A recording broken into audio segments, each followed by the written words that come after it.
Hello, welcome to 8.9 News. I'm Costain. In this interview, we're continuing our focus on cattle breeding, discussing traits and characteristics that fare well in regenerative systems. Phyllis van Amburgh farms at Dharma Lea in upstate New York. I asked her what breed her cows are and what traits she breeds for. Our cows, we've sort of created our own cross. We started with a commercial herd, an organic commercial herd, and we had a particular bull named Rex, was a milking Devon, an exceptional, at least in the United States, member of the breed. And we sort of built up through there because we were looking for a cow that was vigorous and tough. It was very apparent to us early on in dairy production that the fragile nature of dairy cows was an extreme vulnerability. And the more we had the cows outside on the pasture, the more that sort of showed through. And we were also looking for intelligence because we have a very hilly topography. We have cows that raise calves. So this sort of complicated existence relative to just existing in a barn, being fed and milked and resting, that's about it.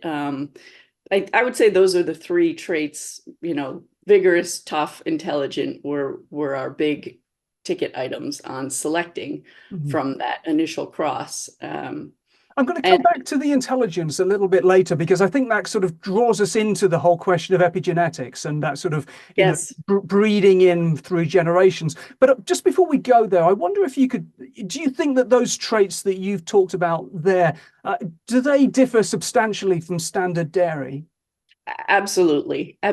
So the standard most common, I used to think only in the United States were Holsteins the most common, but the more I see, they've become very, very sought after and common in dairies around the world, which has always sort of puzzled me because the traits we select for are in fact very different and for very important reasons, not the least of which are financial reasons. And the profitability of a modern Holstein cow is based on sort of a throughput model. It's based on being a good producer and purchaser of inputs and putting those together very efficiently, and creating a lot of cash flow with this sort of throughput model. And it's very much based on buying and selling versus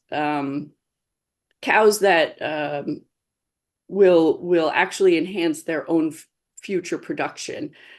So tall cows that produce a lot of milk can consume a lot of food, or Jerseys, the next most popular breed, also being bred for high milk volume, but also for butter fat. And those decisions really, they boil down to how much milk and fat can we make on the cheapest feed we can get in front of them. So what are the particular outcomes that you're breeding for? I think in a nutshell, we're looking at cows that will continually improve themselves as a herd.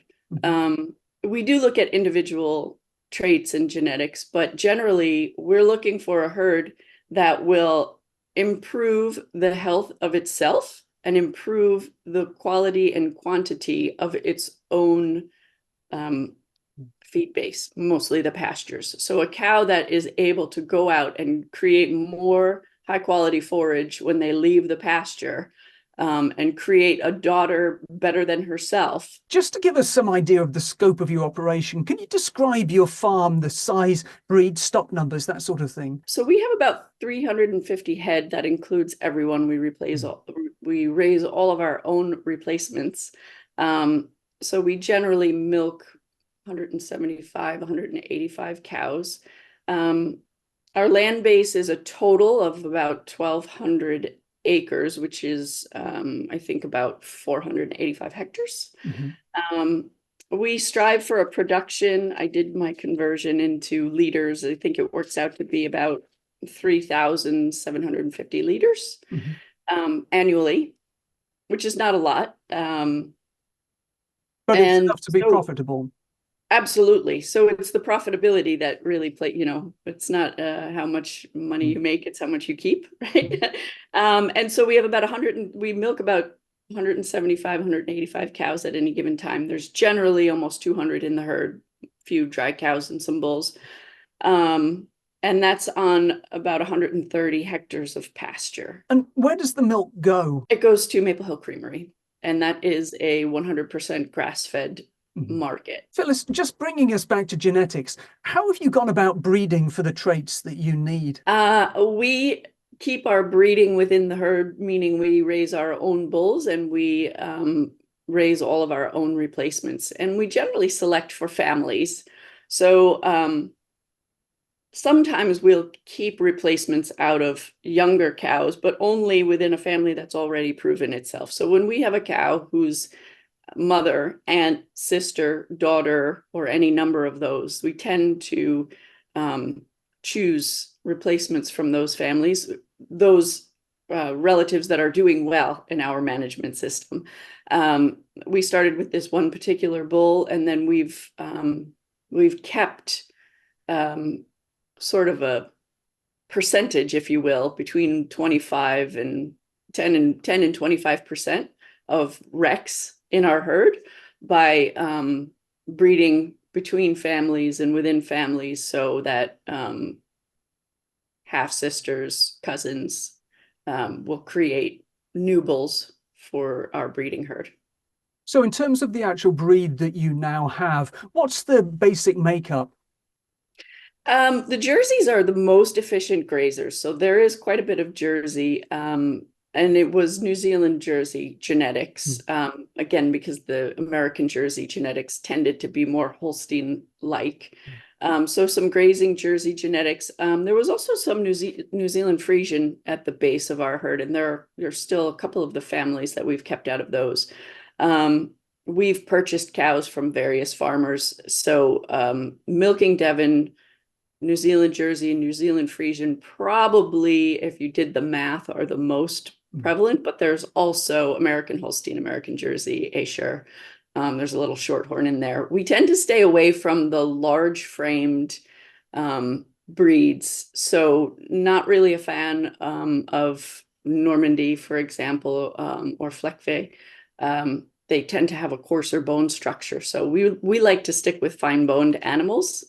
They tend to be higher in butter fat and just do well in our system. Now, we started to touch on this earlier, but you're also an advocate for developing herd epigenetics. So what does that mean? And what difference does it make to the productivity of your herd? Yes. So epigenetics is the science of other factors besides the hardwired DNA that affect the expression of genes. And that really includes everything.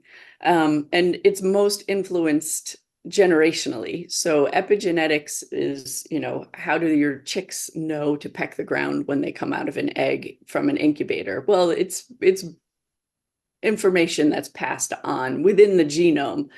So when we want to shift that, we need to shift the environment, the input for any given generation, and then a partial amount of that information gets passed on to the next generation. Generally, it takes 3 or 4 generations to switch the environmental management. So to bring health to a herd that's been sort of compromised, you're looking at 3 or 4 generations. But I think that it's not just me. Everyone is affecting the epigenetics of their herd, whether they do it intentionally or not. So we just sort of choose to do it intentionally, and be sort of cognizant of that impact. So, and this is where the intelligence and the vigorousness of the bull comes in. Absolutely, absolutely. So in order to affect that, a positive epigenetic generational thing here on our farm, we have the cows, the dam raise her own calf, whether that's a replacement heifer or bull. There is, haven't looked it up myself, but also very intuitive, which is probably why I haven't. The milk that is produced for that calf is designed specifically for that calf, not just in a sense of mother-child, but in a sense of mother and that particular child. So that's probably the biggest thing that we do to impact the generational health. Plus, being 100% grass-fed, we have that calf on her own mother or his own mother through the development of the sexual development. So through puberty, which is generally 7 months, sometimes 8, sometimes a little bit shy. Sometimes it takes 9 or 10 months. And I think you've said in the past that because you have a mother that's producing milk specifically for that calf, your health and welfare outcomes are extremely high. They're very high. So our cull rate now, again, we've just expanded our farm. So our cull rate, which is, the cows you choose to remove from the herd, and then the cows that decide to leave on their own, we've sort of returned to the level we were at before our expansion, which is really below 10% and largely voluntary cull rate. So we generally don't have a lot of death loss or the need to cull cows for poor health or poor mobility, which is probably the biggest reason that most cows leave other herds. So yeah, we have very low mastitis rates. Even our SCC is not what some of the conventional herds are, which is, there are some that are below 150, below 100. Generally, they're milking only cows for 1 or 2 lactations, which would explain that low number. When you get to long-lived herds, generally that creeps up because as a cow ages, her SCC goes up. But even so, we have many cows, probably more than half of our cows are more than 5 years old, and we maintain an SCC below 250, which is excellent. So our udder health is good. Our longevity is excellent. Our health is excellent. It really does. It takes a bit of time, but it's so worthwhile.